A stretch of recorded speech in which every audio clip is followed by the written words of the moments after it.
औज़ुबिल्लाहि मिनश्शैतानिर्रजीम बिस्मिल्लाहिर्रहमानिर्रहीम। मैं हूं ज़हर अहमद खान और आप देख रहे हैं मेरा फेसबुक और यूट्यूब चैनल अब्लाग टीवी। हमने जैसे कि पिछले वीलॉग में आपको बताया था कि पंजाब का तख्त जब हिलता है तो इसका समझें कि पूरे पाकिस्तान का तख्त हिलता है। पीडीएम की रवानगी ठहर चुकी है, इनके हाथ से गेम ओवर हो चुकी है, ये यसीर हो चुके हैं, यानी कि इनके सरों से हाथ उठ चुका है। कप्तान की स्ट्रेटेजी इंतहाई कामयाब चल रही है, वो कदम ब कदम कामयाबी की तरफ गामजन है और पीडीएम के ये जितने भी लोग हैं ये आने वाले वक्त में जेलों की सलाखों के पीछे नजर आ रहे हैं। जी हां, पाकिस्तान तहरीक इंसाफ ने अब कौमी असम्बली में भी एक जबरदस्त नकब लगाया है। 15 पीडीएम के एमएनए ने पीटीआई से राब्ता किया है, जिनमें से 5 मेंबरान कौमी असम्बली को कप्तान ने गो हेड का सिग्नल दे दिया है। कप्तान ने वाज़े और दो टोक अंदाज में कहा है कि शहबाज शरीफ को भी हम एतमाद के वोट से गुजारेंगे, उनके खिलाफ अदम एतमाद होगी और वो ऐवान से एतमाद का वोट हासिल करेंगे, लेकिन अब उनके लिए अराकीन की तादाद पूरा करना बहुत मुश्किल हो चुकी है। इमरान खान ने कहा कि पंजाब में हम इस इम्तिहान में कामयाब हुए, सुरखरू हुए, अवाम ने हम पर एतमाद का इजहार किया क्योंकि अवाम के नुमाइंदे पीटीआई के साथ थे और साथ है आने वाला वक्त जो है पीटीआई का होगा। अब वफाक भी इसी एक्सरसाइज से गुजरेगा और शहबाज शरीफ को अपनी अक्सरियत साबित करना होगी। इस सिलसिले में सदर मुमलिकत पाकिस्तान जनाब आरिफ अलवी साहब अहम किरदार अदा करने जा रहे हैं। जी हां, वो अहम किरदार अदा करेंगे। कप्तान ने इनके साथ एक ऐसी सियासत खेली जिसको ये लोग पहुंच ही नहीं सके। आसिफ अली जरदारी पंजाब में आए, जर लेकर आए, जर के बॉक्स खुले रखे ताकि कोई उन्हें आकर उनके साथ कोई सौदेबाजी करे, लेकिन परवेज इलाही ने, जिसको कहते थे कि जरदारी ने सियासत में पीएचडी कर रखी है, उन्होंने जरदारी को मात दी और उनका जर कोई कामयाब ना हो सका और आखिरकार मायूसी के आलम में वो जो है सिंध वापस चले गए।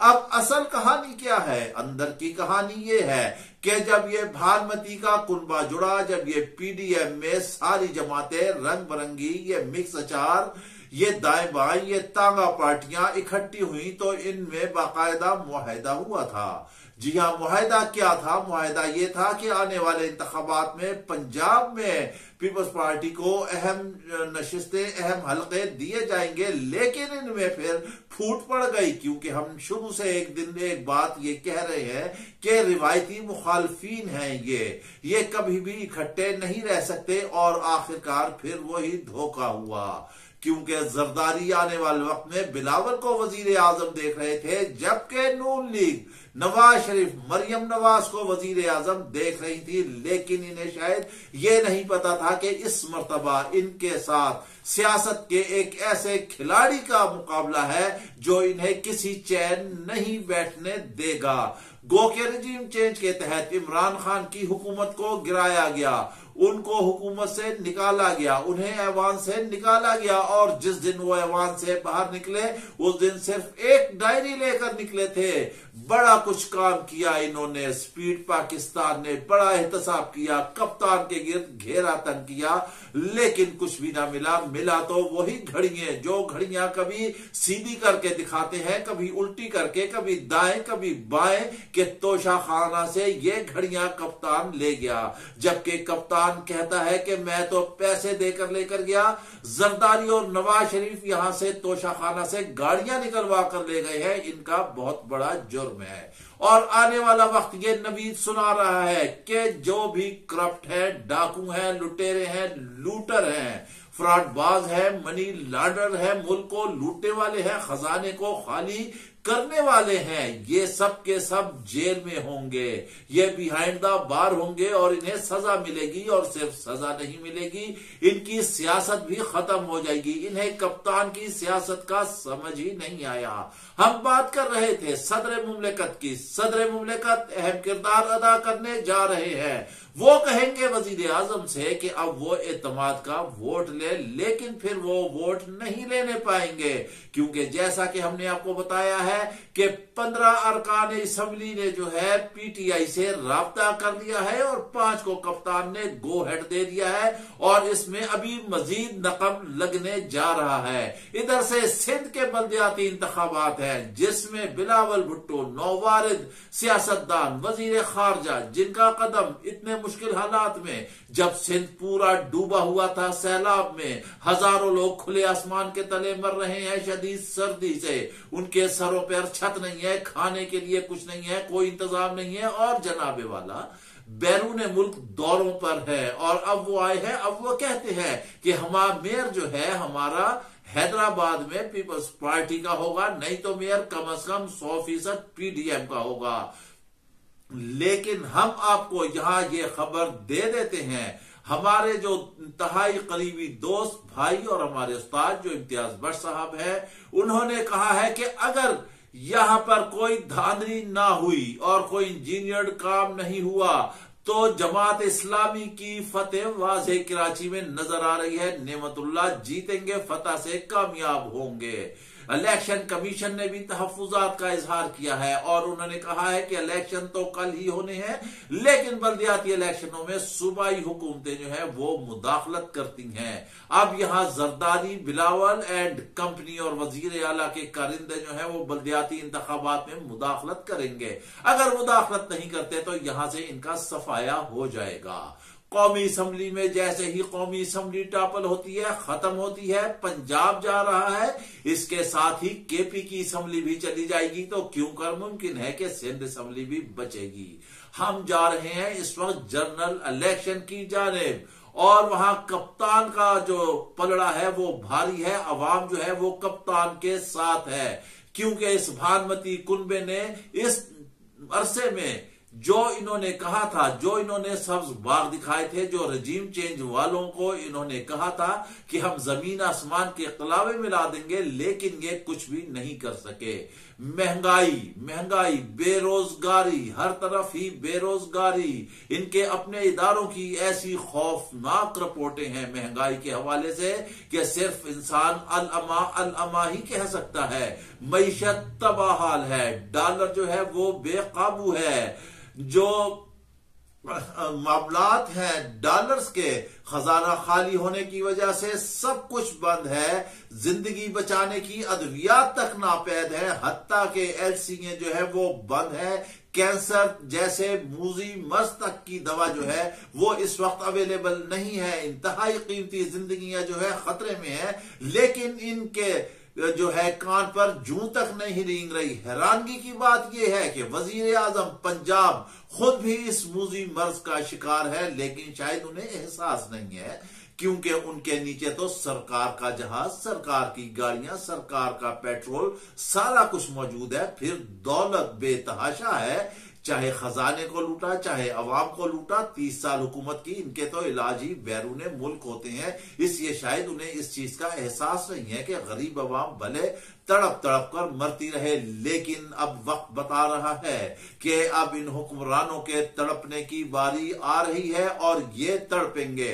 मईशत इन्होंने बिल्कुल तबाह कर दी है। रोटी और नान की कीमत आप देख लें कि कहां पर पहुंच चुकी है। एक गरीब आदमी 30 और 25 रुपए की रोटी कहां से खाएगा। एक होटल से खाने के लिए दाल की प्लेट और अगर 2 रोटियां ले तो उसका आराम से 150-200 रुपया लग जाता है। आखिर अवाम कहां जाएगी, वो इनकी बोटियां नोचेगी, क्या करेगी। इन हुक्मरानों ने तो अवाम की हड्डियों पर गोश्त भी नहीं छोड़ा, बिल्कुल नान नफका ही बंद कर दिया है। बिजली देखें तो वो नापैद है। इस सर्दी के मौसम में गैस देखें तो चूल्हे ठंडे पड़े हुए हैं। पेट्रोल की कीमतें देखें तो वो आसमान पर है। सब्जी देखें, अशियाए खुर्दोनोश देखें, घी देखें, आटा देखें, दाल देखें, चावल देखें, अंडों की कीमतें देखें, मुर्गी की कीमत देखें, चिकन आप देखें, कहां तक पहुंच चुका है। गरीब आदमी का किचन जो है वो बिल्कुल बंद हो रहा है। चूल्हा ठंडा हो चुका है और उस पर उम्मीदें ये रखते हैं कि अवाम इनको वोट देगी। अब अवाम इनको वोट नहीं देगी, अवाम इनके गलों में जूते के हार पहनाएगी। इलेक्शन होने की देर है कि ये सब जेल के पीछे होंगे। कप्तान की स्ट्रेटेजी इंतहाई कामयाबी से आगे की जानिब गामजन है और उन्होंने कह दिया है कि हम किसी तरह भी इनको नहीं छोड़ेंगे। इलेक्शन होंगे, अवाम की अदालत में जाएंगे, अवाम की अदालत फैसला करेगी और अवाम की अदालत जिसको भी हुक्मरानी के तख्ते पे बिठाती है वो वहां पर बैठेगा, हुक्मरानी करेगा। बैरून मुल्क से जो अभी तक इमदाद आ रही है वो इंतहाई अहम शराइत के तहत दी जा रही है और उसने भी फिलफौर अभी नहीं मिलना है। गंदम जो है अभी तक नहीं पहुंची है, चीनी महंगी है, आटा महंगा है, हर तरफ हाहाकार है। इवन इनको जो सस्ता आटा गवर्नमेंट दे रही है यूटिलिटी स्टोर के तहत वो भी नहीं मिल रहा, उसमें भी गरीब अवाम लाइनों में लगकर अपनी जानें दे रही है। ये कैसे हुक्मरान है, ये कैसी इस्लामी जमहूरिया रियासत है, ये कैसा एटमी ताकत है जहां पर अवाम फाकों मर रहे हैं। इमरान खान का सिर्फ अवाम इंतजार कर रही है और आने वाले 5 साल जो हैं वो कप्तान के हैं। जैसा कि हमने पिछले कई वीलॉग्स में इस बात पर निशानदही की है कि कप्तान को एक दफा फिर अल्लाह मौका दे रहा है। एक मौका पहले दिया था जो कि उन्होंने NRO 1 देने ना देने, लेने और देने के चक्कर में गंवा दिया और यही रट लगाए रखी। लेकिन अब इन्हें अब ये मौका मिल रहा है तो इन्हें अपने आप को साबित करना होगा, इन्हें करप्ट लोगों से पैसा निकालना होगा। मुल्क के अंदर है या बैरून मुल्क है, जो भी जराइम पेशा अनासिर हैं, जो कब्जा माफिया हैं, इन सब से इन्हें कानून के तहत निपटना होगा। जो मीडिया हाउसेस बिकते रहे हैं, अपनी सौदाबाजी करते रहे हैं, कौम और मुल्क का मोराल डाउन करते रहे हैं, अपने मुफादात हासिल करते रहे हैं, उनके गिर्द भी घेरा तंग करना होगा। जब एक ही सफ में खड़े हो जाए, महमूदो अय्या हो गए, महमूदो अय्याज एक ही सफ में खड़े हो गए, महमूदो अय्याज, ना कोई बंदा रहा ना कोई बंदा नवाज। जब ये सारे मामलात होंगे तो फिर ऑटोमेटिक हालात ठीक हो जाएंगे। लिहाजा आखिर में हम आपको ये ब्रेकिंग न्यूज दे रहे हैं कि आने वाले वक्त में वजीर आला पंजाब परवेज इलाही होंगे। PDM का बोरिया बिसरा गोल है, कौमी असम्बली भी रवाना है, उसकी भी तैयारी है। वजीर आजम जो है एतमाद का वोट देने में नाकाम रहेंगे। KP असम्बली भी चली जाएगी और इसके बाद कप्तान जो है सिंध में दाखिल होंगे और टोटल PTI की हुकूमत होगी, क्योंकि अभी तक बल्दियाती इंतखाबात में आमदा खबरों तक, आखिरी इतला तक PTI राजी नहीं हो रही है और पाकिस्तान पीपल्स पार्टी उसकी मिन्नतें कर रही है कि वो बल्दियाती इंतखाबात में हिस्सा ले, क्योंकि MQM को तहफुजात है कि बिलावल ने कहा है कि मेयर उनका होगा। वो कहते हैं कि हमारी अक्सरियत है, हमारी कौमी असम्बली में भी हमारी सीटें हैं, हमेशा हमें कार्नर लगाया गया, इस वजह से अभी तक कोई फैसला नहीं हो पा रहा। इस वजह से सिंध की हुकूमत भी डामाडोल और वफाक भी जाने वाली है। पंजाब तो है ही कप्तान के पास। इसके साथ ही आप हमें इजाजत दीजिए, अपना ख्याल रखिएगा। वीलॉग पसंद आए तो लाजमी लाइक और शेयर कीजिएगा। अल्लाह हाफिज।